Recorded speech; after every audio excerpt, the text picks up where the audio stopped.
देश हमारा सबसे न्यारा, देश हमारा सबसे न्यारा, देश हमारा सबसे न्यारा, देश हमारा सबसे न्यारा, सब देशों से लगता प्यारा, सब देशों से लगता प्यारा, इसमें हमने जन्म लिया है, इसमें हमने जन्म लिया है, यह सौभाग्य हमारा है, यह सौभाग्य हमारा है, उत्तर में है खड़ा हिमालय, उत्तर में है खड़ा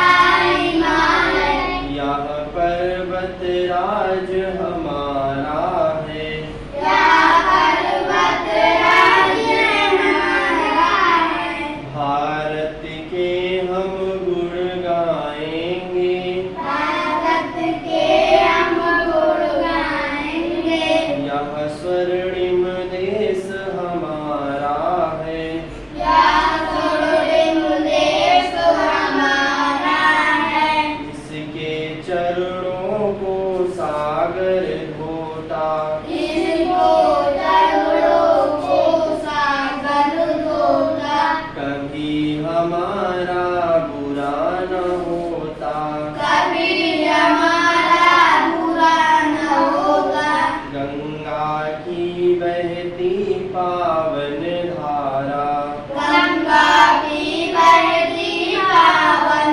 धारा, भारत कभी किसी से न हारा, भारत कभी किसी से न हारा, यहाँ के खेतों में हरियाली, यहाँ के खेतों में हरियाली, यहाँ के खेतों में हरियाली, यहाँ के खेतों में हरियाली, देश में लाती है खुशहाली, देश मिलाती है खुशहाली, हम देश को और आगे बढ़ाएंगे, हम देश को और आगे बढ़ाएंगे, विश्व को सत्य अहिंसा पढ़ाएंगे, इसको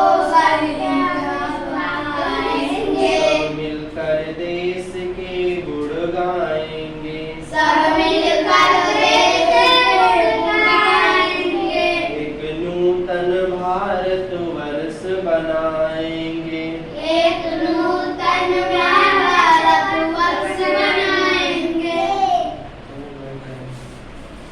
किताब ले सकते हो जो किताब हमारा पर्यावरण संरक्षण सामाजिक विज्ञान सामाजिक ज्ञान है, तीनों की पूरी हो गई। व्याकरण व्याकरण हाँ, ले लो, हाँ। हम करा एक किताब पीछे अभी बैठो तो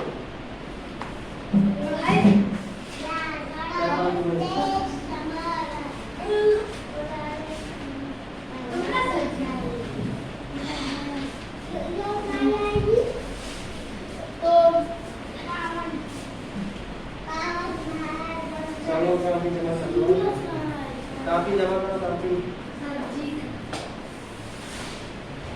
3 पार्ट से है ना,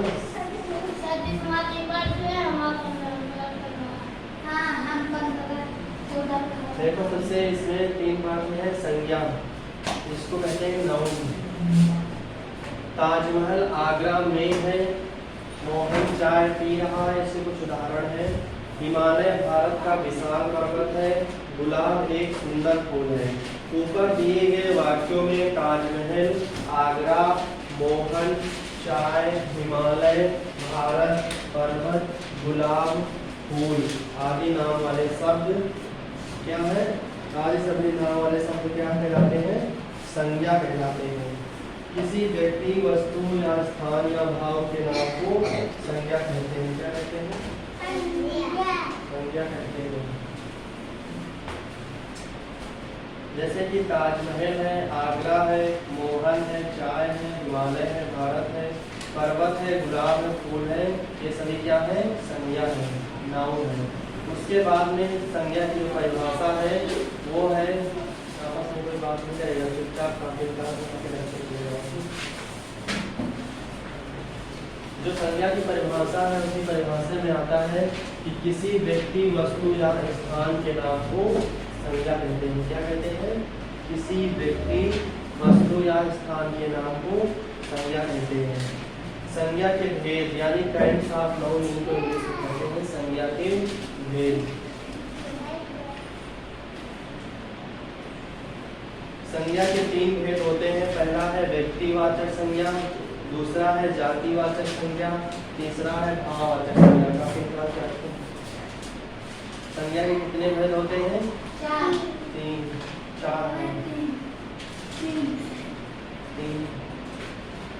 संज्ञा के 3 भेद होते हैं, व्यक्तिवाचक संज्ञा, जातिवाचक संज्ञा और भाववाचक संज्ञा। सबसे पहले आता है व्यक्तिवाचक संज्ञा। ठीक, इसमें वो 4 नवाला भी दिया गया है, समूह वाला बोले उनके 3 दिए गए, 3 ही पढ़ोगे किताब में जो है। जब अगली बार आप जो मुझे पढ़ोगे तो 4 मिल जाएगी। ठीक,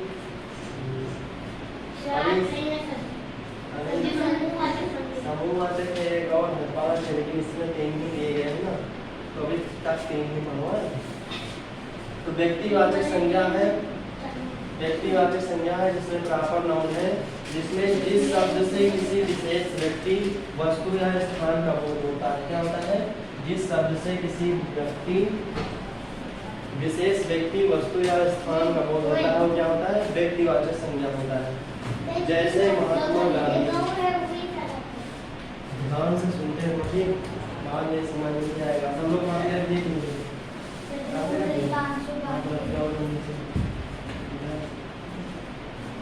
लाइट इसको है तो बना दीजिए।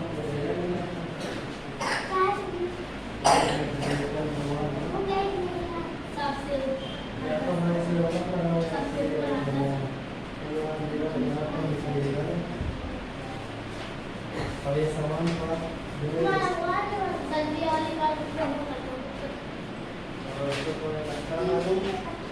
लाइट देखो बन जाएगी इसके बाद सब्जी है, सब्जी में इसके 4 व्यक्तिवाचक संज्ञा। हाँ सब्जी व्यक्तिवाचक संज्ञा। हाँ वो पहला नंबर है। पहला नंबर है, पहला व्यक्तिवाचक संज्ञा। 3 ही है उसमें, बाद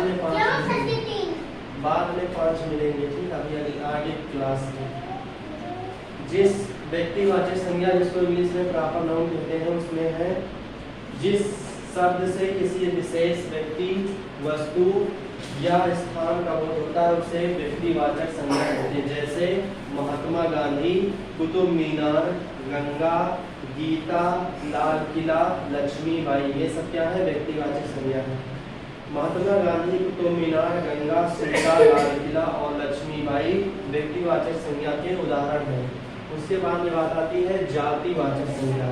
जातिवाचक संज्ञा जिसको कॉमन नाउन कहते हैं, जिस शब्द से किसी व्यक्ति, वस्तु या स्थान की पूरी जाति का बोध होता है।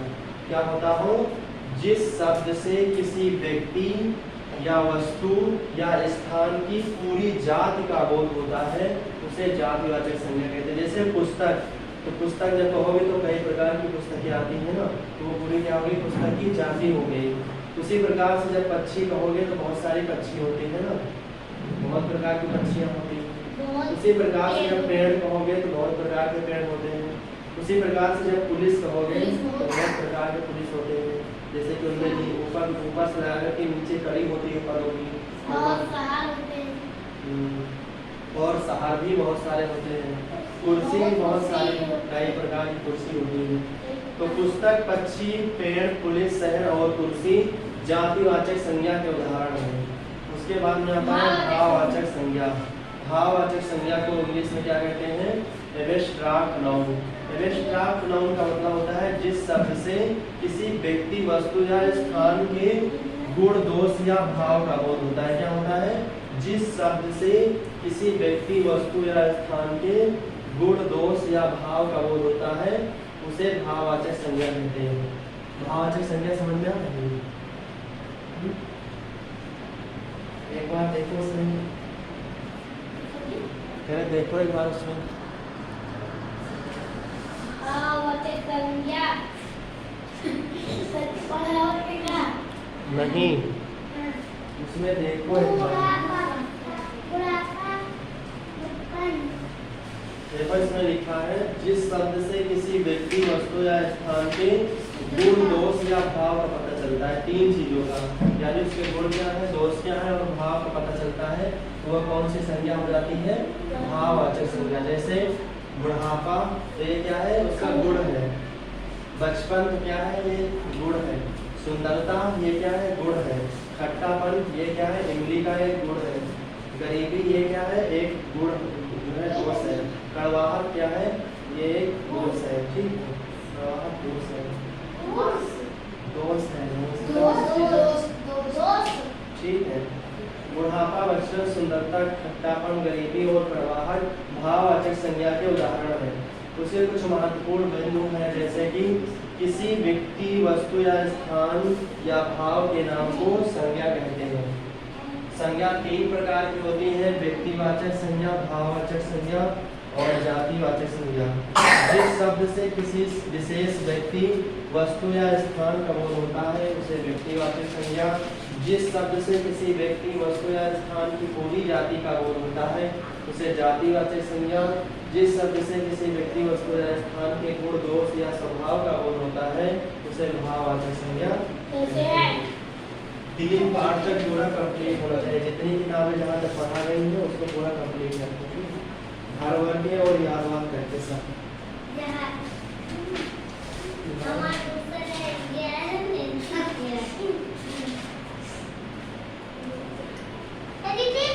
समूहों के पेपर हो गए और उनका भी आज पूरा काम पूरा करके लाया हुआ।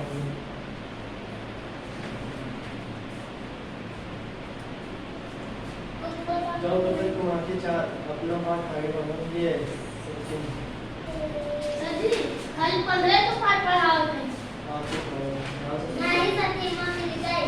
हां सच्ची क्या पढ़ाओ? मिल गए थे आपके लाके रखो के ले आओ, ले ले आओ।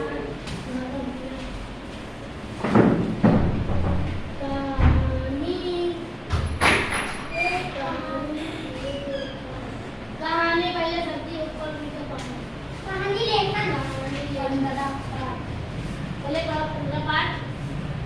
कहानी लेखन, कहानी लेखन, लेखने, सुनाने तथा पढ़ने का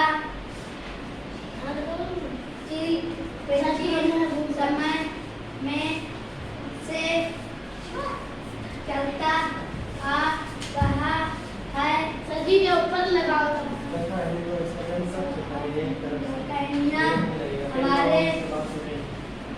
हमारे मनोरंजन का साधन होती है। ये हमारे वैज्ञानिक को पढ़ती है। सब लोगों कहानी सुना था, पढ़ना कहते हैं, सोच दी गई।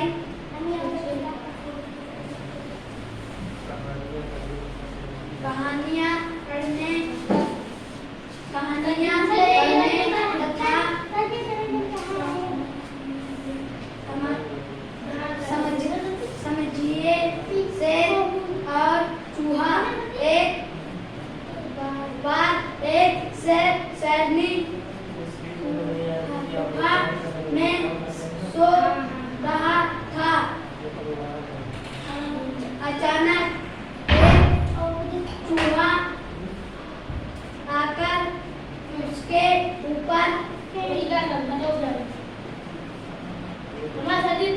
कूदने कूदने लगा सैर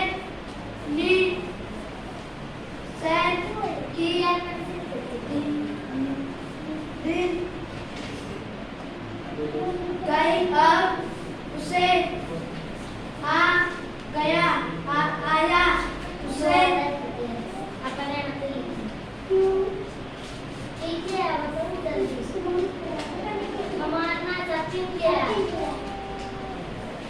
उसने चूहे को अपने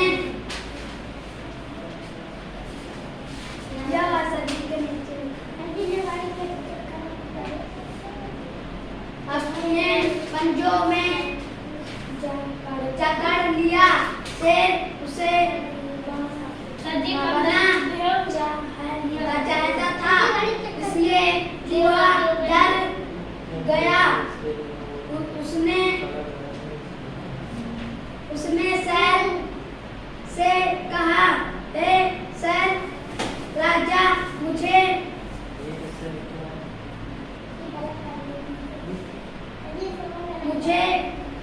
कर दिया मुझे बहुत बड़ी भूमि हो लाई अगर आप मुझे तो मैं एक दिन आपके उससे एहसान का बालक चलन का चुका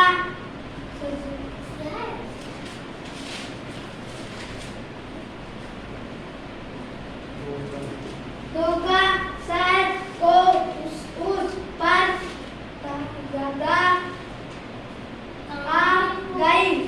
दया गई उसने चूहे को पूछा दिया चूहा भगवान भाग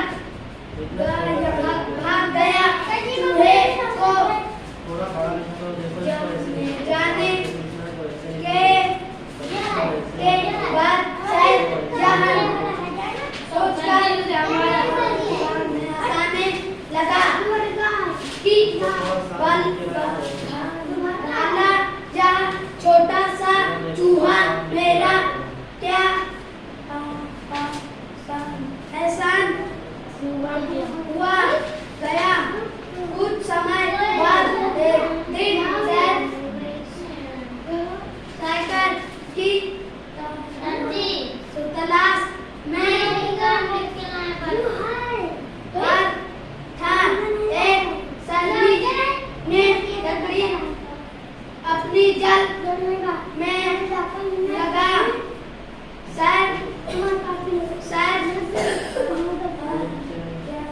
सहायता के लिए लगा चूहे ने उसकी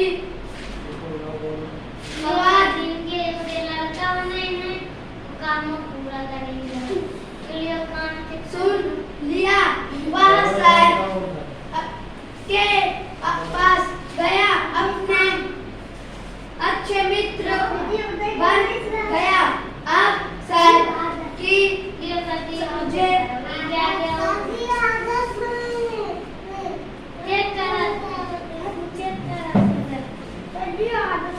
आज गया कि कोई भी छोटा लड़का नहीं होता अब लोग सम्मान करते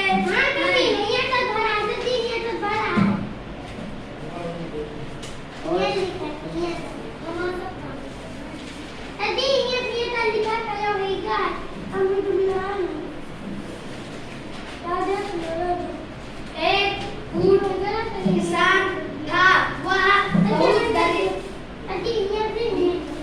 बीमार रहता था उसके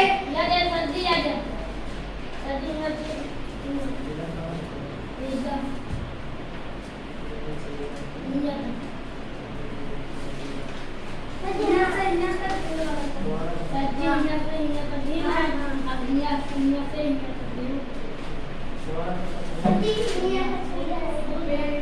बेटो थे वहाँ आप में लड़ते रहते थे। किसान उससे बहुत परेशान करता था। उसे अपने छोटे को चीता जिंदगी रहती थी। वह अपने मिलने कर रहने के लिए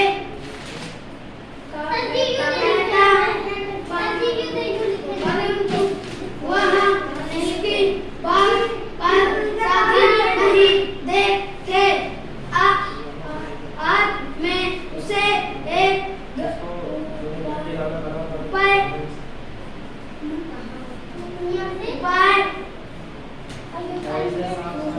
सूझा। उसने अपने बेटों को अपने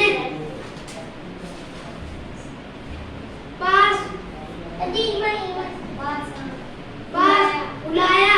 उसकी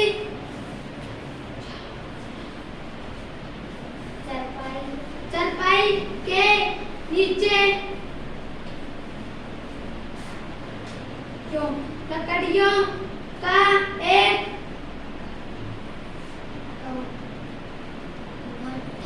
गट्ठर पड़ा था। उसने अपने बेटों को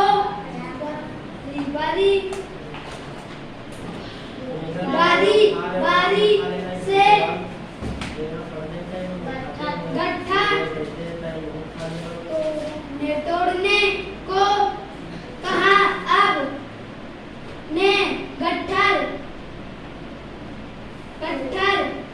तोड़ने को की कोशिश को, परंतु कोई भी उसे तोड़ नहीं पाया। बूढ़े किसान ने गट्ठर खोलकर अपने बेटों को एक लकड़ी निकाल कर दी और ने तोड़ने को कहा। अब ने आसानी से लकड़ी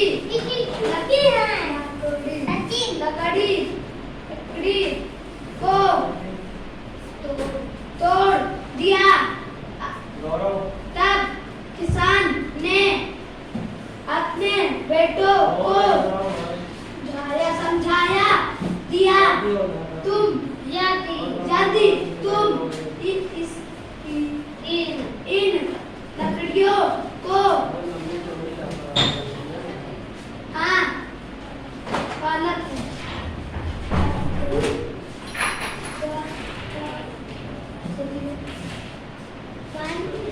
गट्ठर की तरह लड़ाते तो इस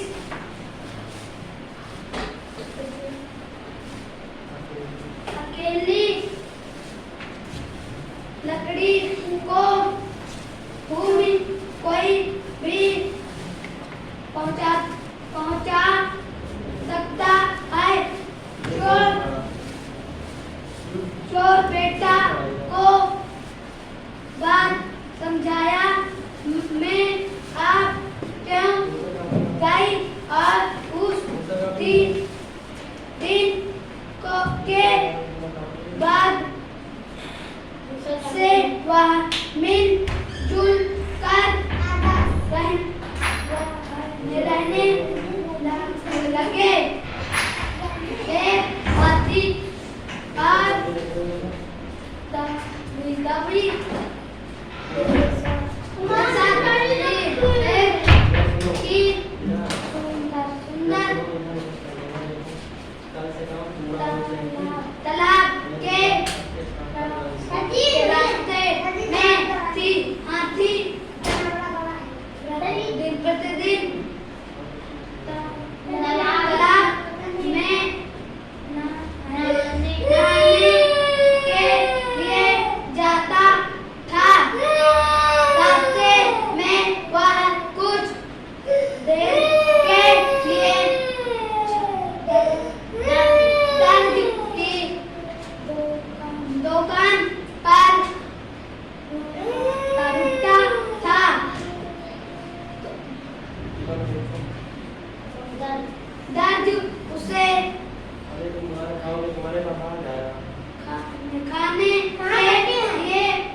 लगाकर होकर उसकी सूंड में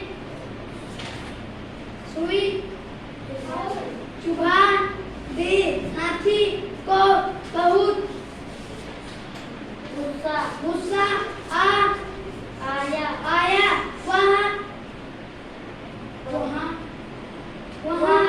वहाँ से चला गया। तालाब से लौटते समय हाथी अपनी सूंड में ढेर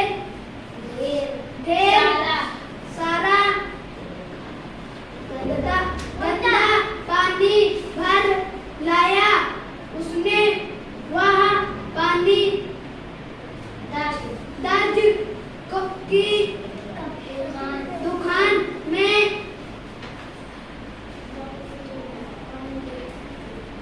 डाल दिया।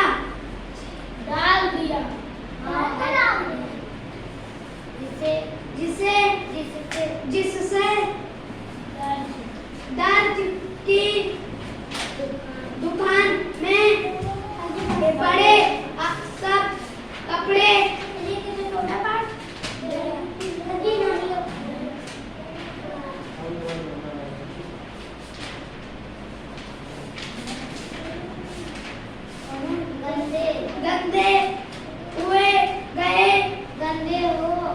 गंदे हो गए। इससे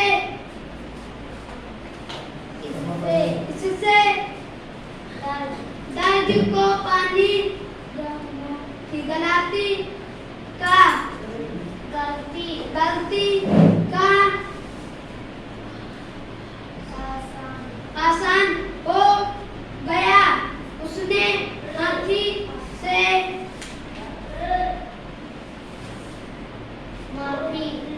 माफी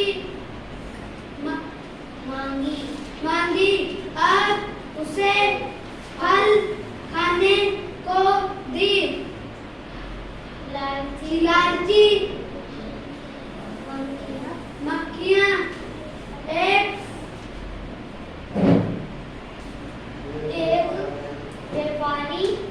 व्यापारी था। वह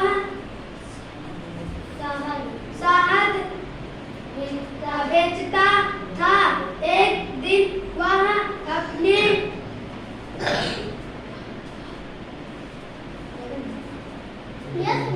ग्राहक को शहद बेच रहा था। अचानक शहद का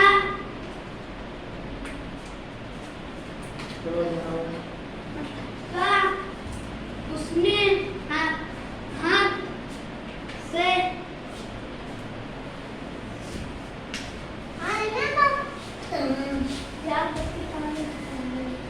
कहाँ बैठे हो? जमीन पर गिर गया। व्यापारी ने पुरानी किताबें हैं ऊपर से शहद उठा ली और सोचा बहुत जमीन पर गिरा रहने दी। कुछ देर में बहुत सी मक्खियाँ आई आकर शहद पर बैठ गई। उन्होंने